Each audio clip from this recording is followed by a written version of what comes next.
The Perception of Rhythm in Language by Ann Cutler. 1. The Segmentation Problem. The orthography of English has a very simple basis for establishing where words in written texts begin and end. Both before and also after every word are empty spaces, and this demarcation surely helps the reader comprehend. In a spoken text, however, as presented to a hearer, such explicit segmentation cues are rarely to be found. Little pauses after every single word might make things clearer, but the input is continuous, a running stream of sound. This implies that the part of listening involves an operation whereby input is segmented to be processed word by word, for we cannot hold in memory each total collocation, as most sentences we come across are previously unheard. Yet we listeners experience no sense of some dramatic act of separating input into pieces that are known. As we listen to an utterance, it seems unproblematic. Words and sentences seem just as clear as words that stand alone. Just how listeners accomplish such an effortless division is a question that psychologists have now begun to solve. And this paper will describe, although with minimal precision, some experimental studies showing what it might involve. The findings, as this summary explains, at once can vindicate the order of the problem and the hearer's sense of ease. For though speech must be segmented, yet the data plainly indicate that rhythm in the input makes segmenting speech a breeze. 2. The language specificity of rhythmic structure. Now, linguistic rhythmic structures have a noticeable feature in that language universal they definitely are not. This fact is all too obvious to any hapless teacher who has tried to coax the prosody of French from, say, a Scot.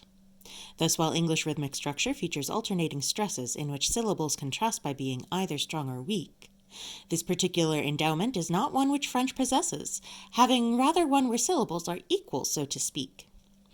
These distinctions were expressed within traditional phonetics as uniquely based on timing, stress or syllable, though now we admit of more complexity in rhythmic exegetics and of more types of patterning that languages allow. Thus in Japanese the mora is the subsyllabic unit, which provides the root of rhythm, as phonologists maintain. An important source of evidence, and few would dare impugn it, can be found in verse and poetry, the metrical domain. So compare the English limerick, a form which thousands take up, with the haiku, a poetic form of note in Japanese. There are 5 lines in a limerick, and a stress defines their makeup. The third and fourth are 2 stress lines, and all the others are 3s. And analogously, haiku have their composition reckoned by the mora computation, in a manner iron cast. While the longest line in morae, having 7, is the second, there are 5 and only 5 in both the first line and the last. 3. The use of rhythm in listening. Just those rhythms found in poetry are also those which function in perception, as the work referred to earlier suggests. Thus for English there is evidence involving a conjunction of spontaneous performance and experimental tests, which together show that listeners use stress and segmentation by hypothesizing boundaries when syllables are strong. Since the lexicon has far more words with strong pronunciation of the word initial syllable, this method can't go wrong. In comparison with English, we should surely not ignore a set of studies run quite recently on hearers in Japan, which produced results consistent with the story that the mora is the unit that these listeners segment by when they can. While those studies that initiated all this lengthy series were performed on native listeners of French some years ago, and they demonstrated well beyond the range of any queries that these listeners use syllables for parsing speech in mots. More experiments were subsequently carried out in Spanish and in Catalan and Portuguese and Quebecois and Dutch, which in spite of minor variants did nothing that would banish the conclusion that for hearers rhythm matters very much. So the picture that emerges is that rhythm as exhibited in verse forms of a language can effectively predict those procedures which, assuming that their use is not inhibited, allow us to declare the segmentation problem licked. 4. The non-use of rhythm in reading. Unexpected complications to this neat account, however, are observed when we consider rhythms found in written text. Some preliminary findings, which this section will endeavor to elucidate at first, left their discoverer perplexed. For if rhythm is so integral a part of our audition, then it ought to be the case that it is hard to overlook. But the most pronounced of rhythms can escape our recognition when they're reproduced in printing in an article or book.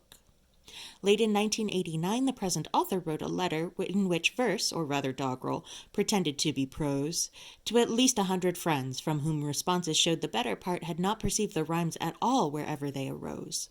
In a follow-up, a colleague gave this ready-made material to subjects to read out, and his results were even worse. Of the readers who produced the text in strict progression serial, not one perceived the letter as a rhyming piece of verse. But the selfsame text, however, may be printed as a ballad, thus with lines which end in rhymes, and any reader can descry where the rhythm is, which renders this interpretation valid. Written rhythm's only noticed when it clearly hits the eye. But perhaps the reader's lack of use of rhythm as conceded, if judiciously considered, has a lesson it can teach. It arises just because no segmentation step is needed. Thus the role of language rhythm is in understanding speech.